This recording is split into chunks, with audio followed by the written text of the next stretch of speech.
Hey everyone, Tony D, Little Joan here with your final video of today. You alright, Joan? What's going on? See, this is from you licking the table. Not good. Oof. Oof-ah. Let's take that breath somewhere else. Go get a drink, Little Joan. I'm going to talk about Andrew Yang. Andrew Yang's plan to fight hate crimes make Asian activists cringe. Probably because, I would guess, the Asian activists suddenly woke up after this recent shooting, and they're all hardcore leftists. A lot of them are probably leftists who are involved in other things, and then, oh, there's something on the news. Oh, I got to be against that. And then boom. This is the continuing moral panic. It's not people having principled decisions. It's people running from news story to news story like chickens with their heads cut off. I am, of course, against violence to any group of people. But where were these Asian activists when Harvard was saying, "Oh, we're gonna have to grade on a curve here. Your scores are too high. We might have to kick some of you Asian people out." Where were you then? Didn't hear a word. And we probably won't hear a word from the left on that because they've got two ideas in their heads. Everybody has to be equal. Oh, wait, we have to adjust for race. But wait, doesn't everybody have to be equal? No, we have to adjust for race. But then everybody's not equal. But we got to adjust for race. And on the loop goes. So it doesn't surprise me that they're criticizing him. Years ago, this wasn't an issue. It wasn't an issue.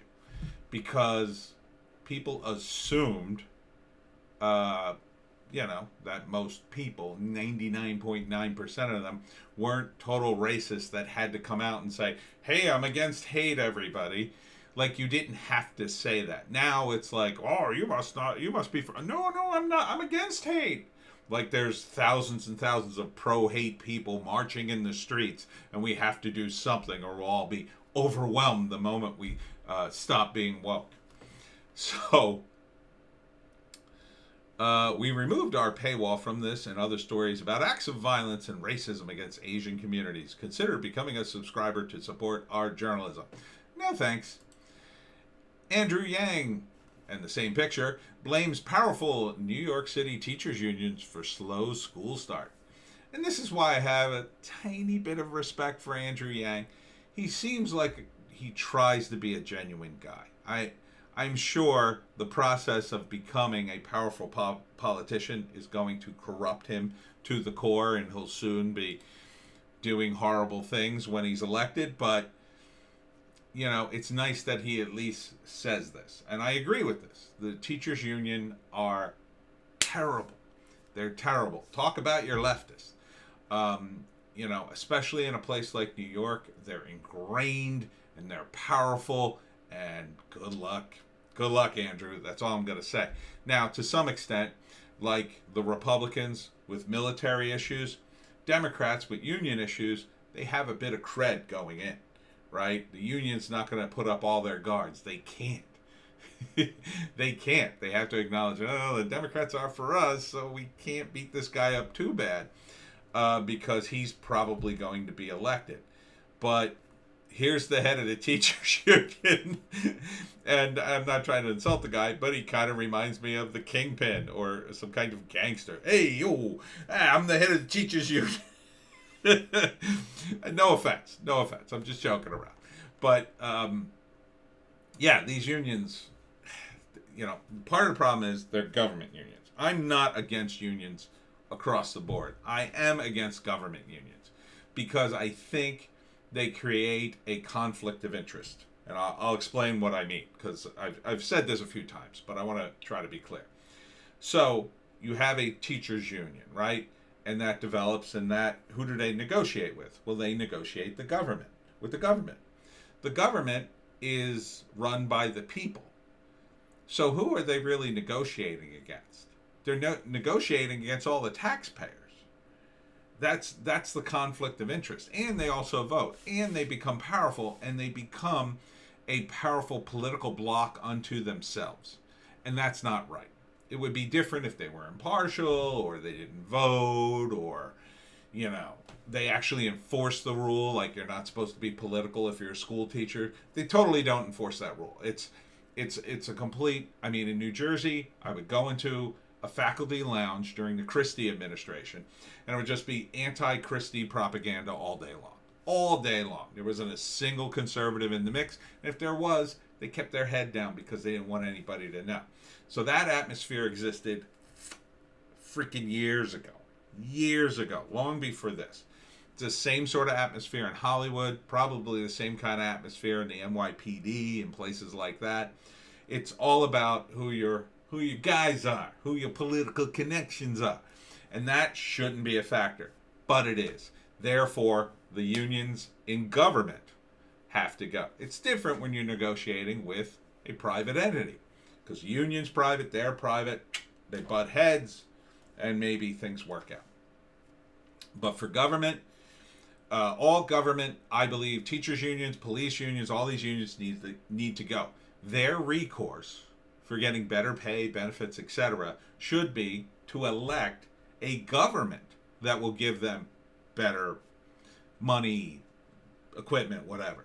That's on the government. What we're doing here is we're pitting people. The government step back and say, oh, you guys fight it out. Even though they're really responsible. They're responsible for the negotiations. So it's become this sort of payoff for Democrats. Oh, we got to grease the unions. And who knows? This could all be posturing on Yang's part. But I think he does have a little bit of genuineness to him. But so does Bernie Sanders, and he's a full-blown commie. And pretty much Andrew Yang is, too, with his nonsense. But continuing. Andrew Yang says he can feel hatred against Asians on the streets of New York City. And this is where I'm like, out. This is why I couldn't vote, ever, for a man like Andrew Yang. You can feel hatred walking on the streets, Andrew. Oh, I didn't realize you were a mind reader. Oh, I feel the hatred. Please elect me. I'm a victim. Really? We're going to go through this? This kind of stuff, this path just leads to dark places. And in the end, will he step down and realize, oh, I've gone to a dark place and I messed this all up? No. He'll run it out to the end and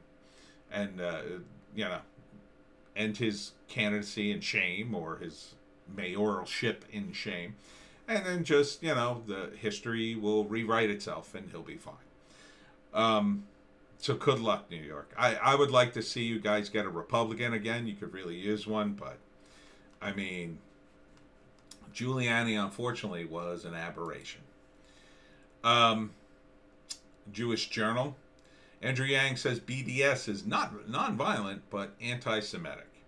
No, they're not. See, BDS is boycott, divest. What's the S stand for? Sanction? And they're basically about trying to curb Israeli government's excesses. Right? So this is a nonviolent protest against the Israeli government and their undue influence in the United States and some of the things they do.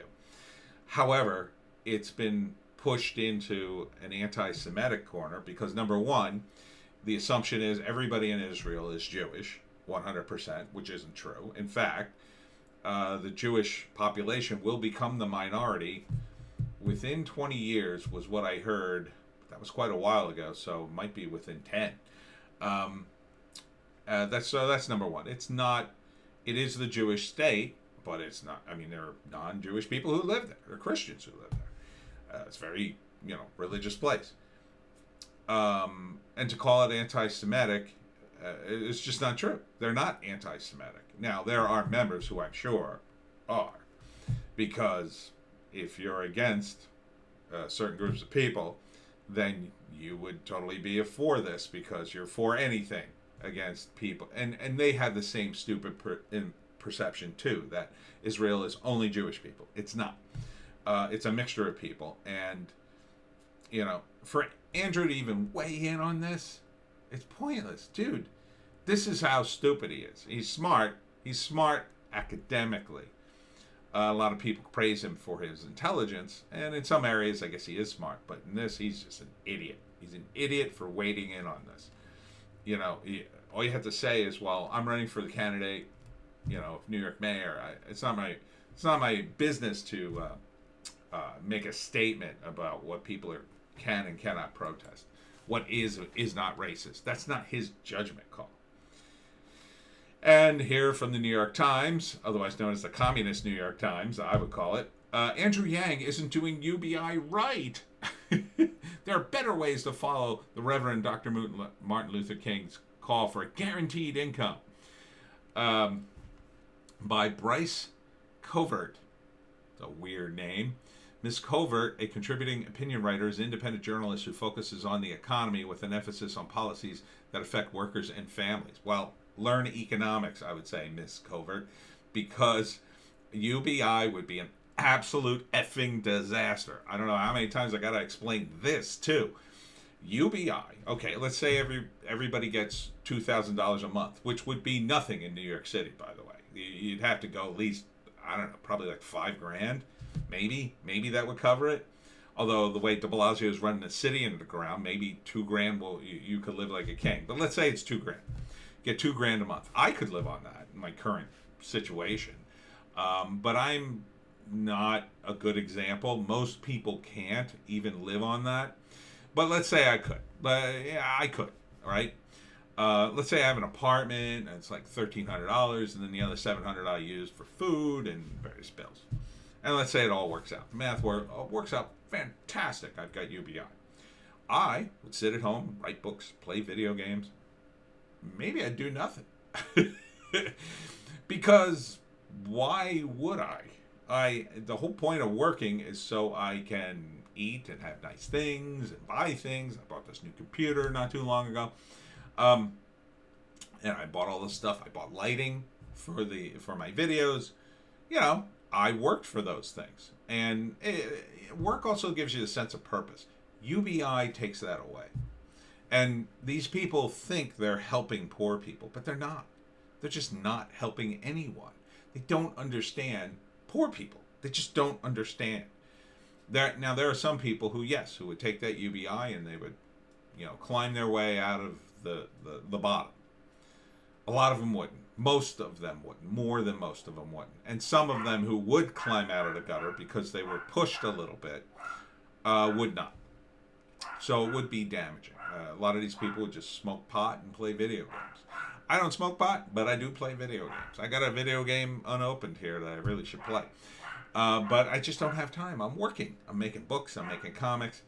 UBI is just an absolute commie disaster. And then the people who get $1,000, $2,000 a month will soon decide, well, that's not enough money. Well, that guy has a jet ski. And that guy has a truck. And that guy has this and that. Everybody should get a house. Okay. Why shouldn't everybody get a home? Why? And if your home's not great or it's cold, maybe I should get a new heater. It looks kind of dingy. Maybe I should get free paint. I mean, it just never ends. You can't. This is a disaster. This is exactly what happened in Rome. Once people, now they really couldn't vote in Rome, but they kind of did. You could if you were, you had a little money. But ultimately, the people pushed for things like UBI, and it just made the problem even worse because more people said, F it. I'm just going to sit at home and I get food. You know what I'm going to do? I'm going to complain I don't get better food. And that $2,000 a month becomes worthless because say you run an apartment building. I always use this example. And the rent is, I don't know, say it's $1,000 a month. That's pretty low for New Jersey, but say it's $1,000. Well, if everybody's got a UBI of $2,000, then a homeless drug addict can come rent your apartment. If you don't want homeless drug addicts, what do? Well, you raise the price a little bit. Say you raise it to $1,500. Or let's say you want to make sure somebody has a job. Well, everybody gets $2,000 a month, so you raise it to $3,000. Because that way, the people getting UBI can't afford to get into your apartment building. Oh, yeah, you see how it works? And since you're flooding the economy with money, where does it come from? Well, these idiots think they can tax enough people to pay other people's largesse, pay other people to sit at home. Guess what? You can't. So you end up printing the money, devaluing the money that's already in circulation. Well, then all the prices of the soup go up, and fruits and vegetables, and all the food, and all the TVs you were going to buy, and all the video games. Hey, I was going to have this great life sitting at home, smoking pot, playing video games. Now Doritos is $10 a bag. I need more money. So another guy like Andrew Yang comes out and says, Andrew Yang is a fascist. He only gave you $2,000 a month. I will give you $5,000 a month. And thus, the cycle of communism continues until we break the dollar and everything falls apart and the Chinese roll in here and laugh at us. So, Andrew Yang is just a fool. Fortunately, he's only running for the New York City mayor's office, and he may get in there and realize, like, the numbers just don't work out. He couldn't possibly give UBI to people. But the Democrats, I think, are trying to work UBI in, and the way they're doing it is they're going to do it in major cities first, and thereby get the government to indirectly pay for it, right? So the federal government is currently, under Biden, bailing out all these major cities that burn themselves to the ground. So they're pouring money into these cities, just pouring money. Oh, thank you for running your city into the ground and letting Antifa burn it, and being so woke, and closing all the businesses down. Good job, idiots. And they just give them millions and millions of dollars. And then they rebuild their cities and they pass out money. Fortunately, or unfortunately, depending on how you look at it, I think it's unfortunate. Most of that goes away due to graft and corruption. Like, these millions of dollars, they just start disappearing or going to the politically connected. They don't actually help these people who got their businesses burned down. They help no one, essentially. A handful of crumbs for the poor, and maybe they're marginally better for a little while until all the prices go up, and then it's even worse for them. So it's like giving a guy $100, and then everything goes up by 10, 20%, and that $100 is now worth $50. And, on and on the cycle goes. So UBI is a disastrous idea. Anybody who supports it shouldn't get reelected or elected, but Andrew Yang favored to win New York City mayor race just over 100 days before primary. Yeah, he's probably going to win. He's got a national, face, I guess you'd call it.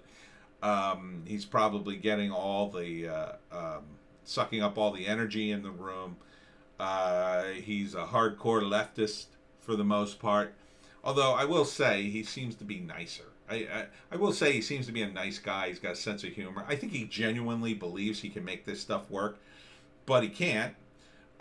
So the one factor is he is a nice enough guy. Maybe he can admit when he's wrong, and maybe he can just say, this isn't going to work. So maybe he'd back off of some of these ridiculous policies. And maybe NYC, thanks to Bill DeBlasio, will be so broken by the time he gets in. He won't even be able to contemplate that. Nobody will support the vote because it would just break the city without billions coming in from the federal government. But you got Joe Biden sitting in command, so there you go. And that's Andrew Yang. Kind of a nice dummy who's dealing with various woke topics and not dealing with the real problem in New York City right now, which is, number one, the lockdown. Number two, the crime.